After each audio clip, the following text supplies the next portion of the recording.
Welcome back to Let's Play the Legendary Starfy. It's been 20 minutes. What? I said, about 20 minutes. It's been a few days since I last recorded it, and that's, unlike with Epic's Yarn, that is not a good thing. As I am severely behind on my buffer. But, we got a note a few episodes ago. If we touch Mo and Starfy on the touchscreen, something might happen, so it changes the screw their sprites. That is worthwhile. That's a neat little Easter egg.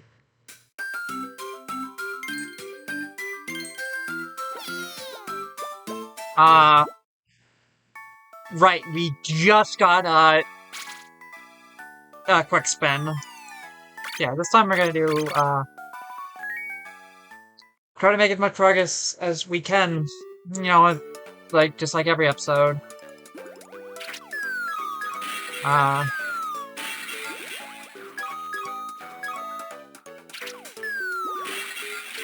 was thinking before, like, this, like, oh, what am I gonna talk about? And, I was, gonna be like, heck it, I'm gonna talk about Bravely Default before. Now it's like, why is my brain not turning on right now for recording mode? Granted, I literally just started recording.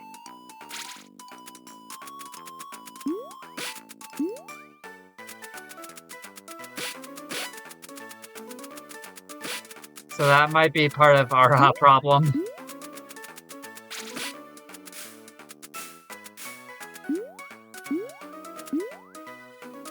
There's another Starly room. Don't worry about it too heavily.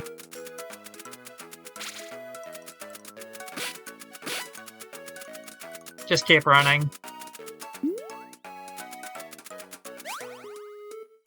So, I'm good. You know what? Still, heck it, I'm gonna talk about Bravely Default.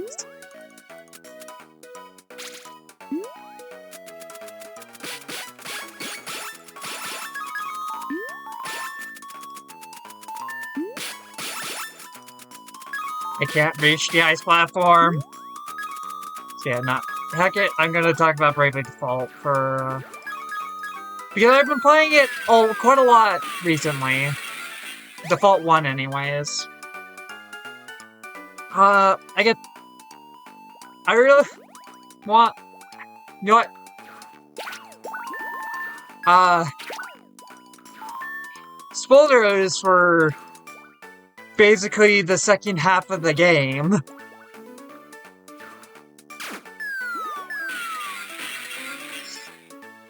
But honestly, in my opinion, it's kind of better if you know about the, I'm gonna say twist going into Default 1.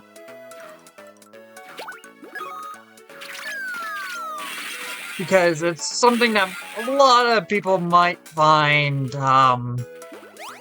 unnecessary in Default 1, and that's the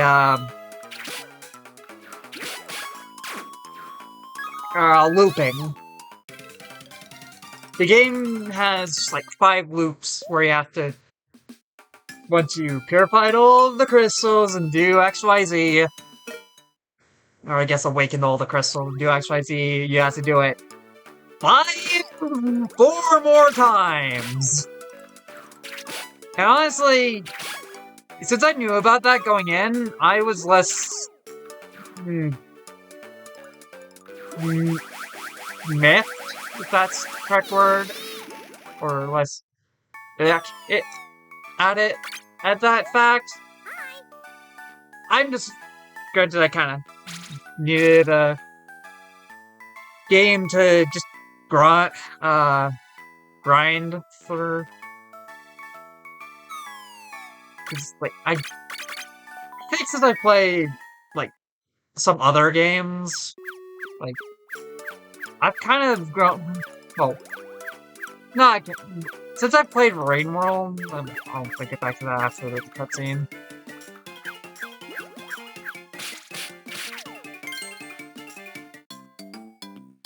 so I am well aware my mouse is on screen. This is kind of one of the few exceptions of, yeah, that just kind of needs to happen. Right, thank you. Those penguins are always trying to snatch my snacks and minis. Piplion, brother? Papillon? Piplion, this Papillon. Well, that, would be me right there. We're looking for a crystal shard there, and we are told that you might be able to help us. You mean that green shard that fell from the sky? Yeah, I got it right here. Right over here. 1 second. Um, uh, I can't find it! What happened to it? It's gone! Oh no, those penguins must probably made off with it. All penguins love stones. You know? Fun fact, penguins will generally have a favorite rock. I think it's penguins that do that. No, it's otters that do that. That have a favorite rock. Penguins feed on, well, fish mostly. Otters like clams. Don't quote me on literally anything I'm saying. I'm speaking out of my ass right now. Oh, so please correct me if I am ever wrong. Not only does it boost engagement, it's funny. We need to track them down as quick as possible. There's a glowing rock up ahead. Maybe you guys could check it out too. Got a picture of a sea lion on. Sea lion. It's sea lion. Seal on it. Like, seals. I like seals. Well, that's a great, Papillon. I like seals, well, very much. Let's track down those, penguins and get that shard back. Alright. Back to what I was talking about earlier. Default 1. Like, I just knew that kind of game that I can, for the most part, turn my brain off on, but I haven't ended this grind despite playing on hard mode. But even then, I haven't really been, getting too over level despite grinding a lot, mostly for money, because you can turn off XP in that game, which, honestly, probably should be standardized, in my opinion. Anyways, we found a new, Bunsen ability. And yeah, nah. I think they'll turn off encounters, 2, turn off XP should be standardized more. Because sometimes, especially when you're trying to, on your pathway to the boss, or just really long dungeons in general. I didn't even see the name of the summon.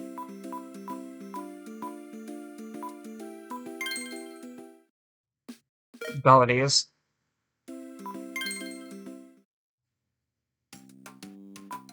Icy Spike.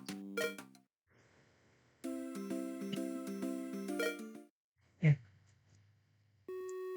I really think the ability to turn off counters should be standardized more in RPGs. And the ability to turn off levels. Because sometimes you really just want to grind money or alternate EXP bars, but you don't want to get too over-leveled. Because what's the fun in that? Anyway, yeah, I hope you like the sound of icicles.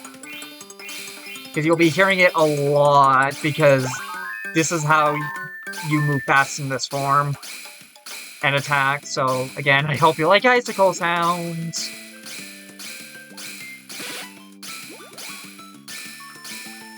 I think that's probably, out of all the form changes, because of its mobility, it's probably one of the best for Pearl, enemy chain Pearl grinding. Plus of its speed. Well, that was unnecessary. Anyways. Yeah, I really think Belly Tunnel encounters nice. It should be like a standard feature, and it's really a shame that those mechanics do not appear in Default 1. Not Default 1, Default 2. A lot of things that really make Default 1 unique is missing in 2.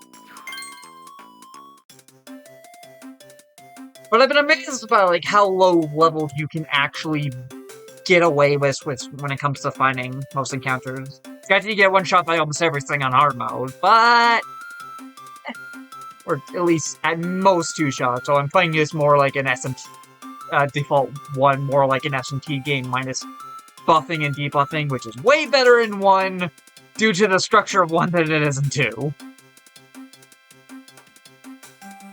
Not great, mind you. You hit 40 rings.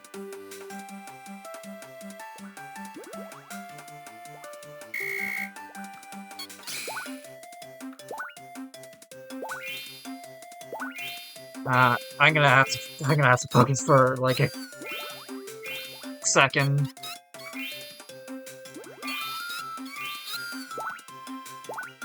Yeah, I can change my screen position. I hope I'm actually like hit the right sprite button, not just covering up the screen.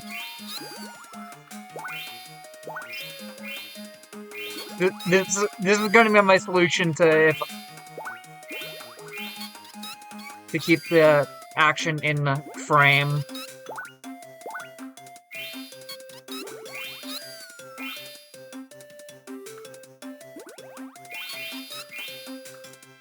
I guess, yeah.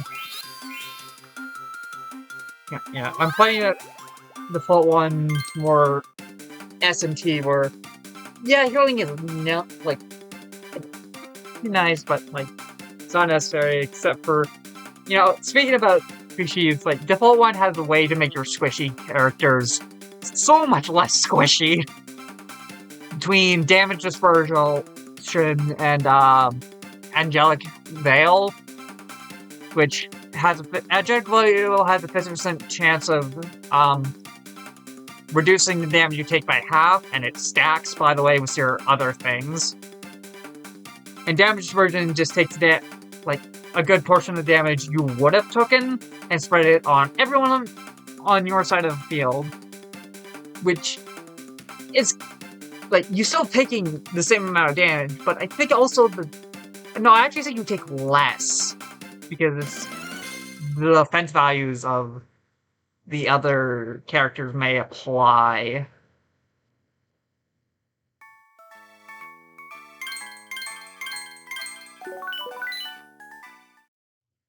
I don't know, I haven't done much testing on that, despite I've been using it for almost the entirety of the game, because it's such a useful ability.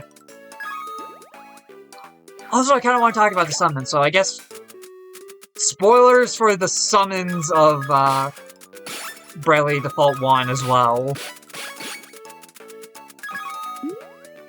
Granted, 2 does not have a summoner class, so I guess moot point.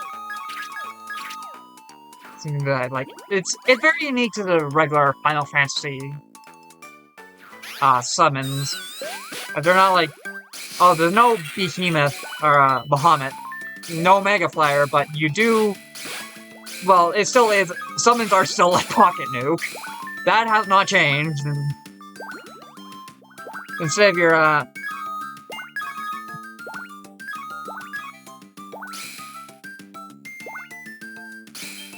instead of your like standard, no Mega Flare.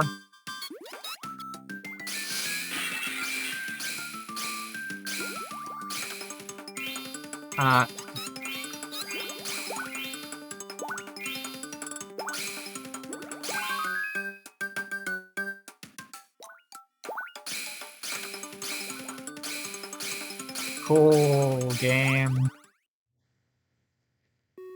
We spawned the chest. Now we need to actually find the door that reaches there. He's probably here.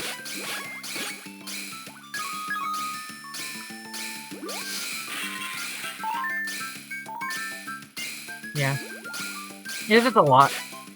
Like, they aren't your standard Final Fantasy summons. They're more living siege weapons. Although we won't be able to have access to those pearls until, like, quite a while into the game. I think until Forest World, if not later than that. We will have it before Ghost Ship. I know that for certain. Because, of course, as a platforming game, you have to have a Ghost World, a...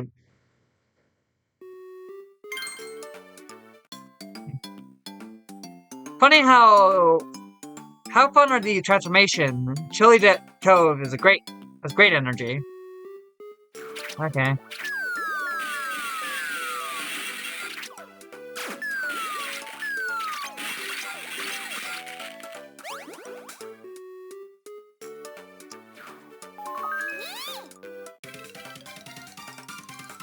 Cabaret and Palette. I can now show off this. I will be showing off the set bonuses when we get them. For both Starly and Starfy.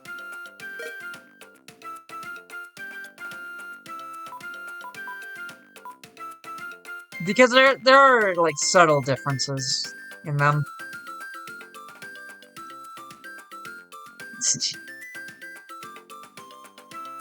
No, but there's a lot of difference with the, specials, but with well, depending on the special. But usually the, differences between them in the,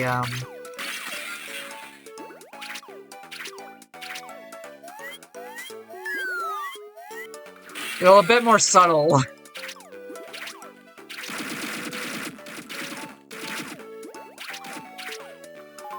2 chests in a row.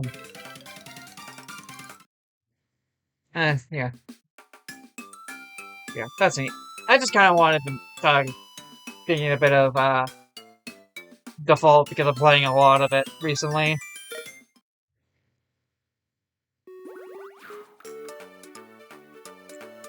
Also, I'm probably... because I don't think it... unlike some games that play, it counts, sleep mode time. I don't think it does that in a default one. But I've probably hit almost like the 50-hour mark, and I'm only technically the 1/5 mark, but I'd say more the halfway mark because we'll run 2 to 5 are a lot faster because yeah, you start with airship.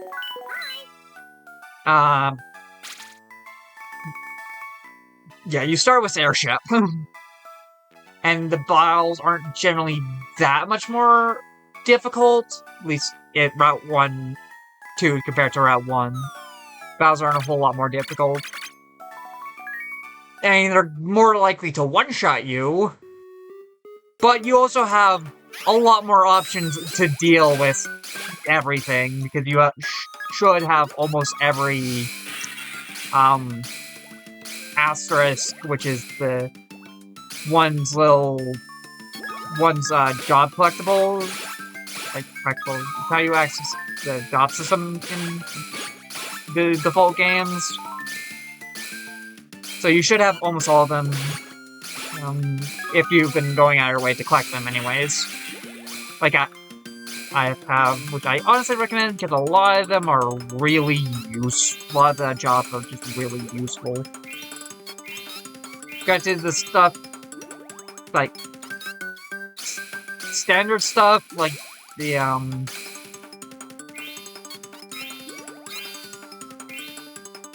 yes. Yeah, standard stuff like your, white mage and your, black mage, you will get in the main story in 1. Unlike 2, like a good 90% of the asterisks in 1 are completely optional. Which I don't know entirely if I like or not.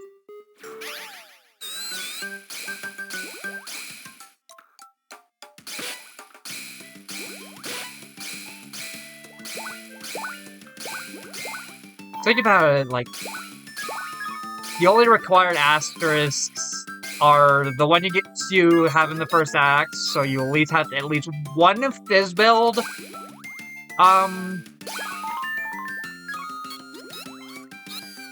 Job.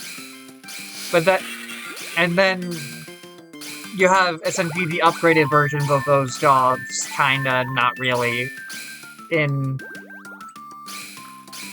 the very end of the game. That, like, the only required ones. Granted, again, you should be going through all of them. Particularly Thief, because normally I hate Thief classes in, Final Fantasy games. They're rarely worth it. But in Default 1 and Default 2, there's a move called Godspeed Strike. Which is fucking busted. That is basically your boss killer ability, because it's determined by speed, and Thief is one of the single fastest classes in the game. In 1, it's determined, damage is determined mostly by speed, but also your physical attack. And 2, I think it's also based on speed, but I'm not entirely certain if it's more weighted towards your physical attack stat rather than your speed stat. But in 1, it pierces the enemy's defense. Like, completely. And I think it also does that in 2, considering how much fucking damage it does. And in 2, it's got upgraded to no longer require BP, which is basically how you do turn manipulation in Bravely Default. Always handy to have.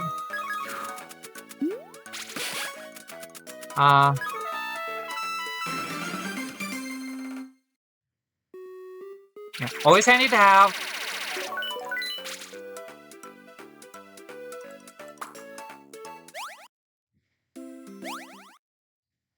Yeah. Ability to essentially have more turns. But in 2, it, no longer costs, BP to use. And, on top of that, it now hits twice. For the same amount of damage the first hit did. So if you, deal 9s, which is 9,999 damage, you do that twice. Without needing to equip the ability, so essentially breaking the damage cap.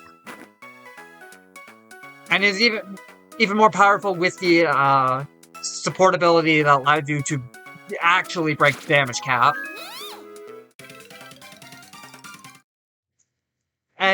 And you get to do that twice.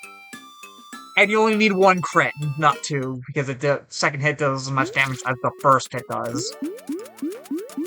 Granted, a lot of it, Godspeed Strike's power comes from its crit. Because its crit does a lot of damage. So it's basically a boss killing ability. And even in 2, you can steal, with Mastery, you can steal your opponent's buffs. Well, I think with Mastery, you can steal your opponent's buff. Which is unironically, like, godlike. We're not getting through this level in 6 minutes, plus I need buffer. So yeah, till next time. I'll probably continue my, default rant. Or I guess rant. I'd say rant, but till next time.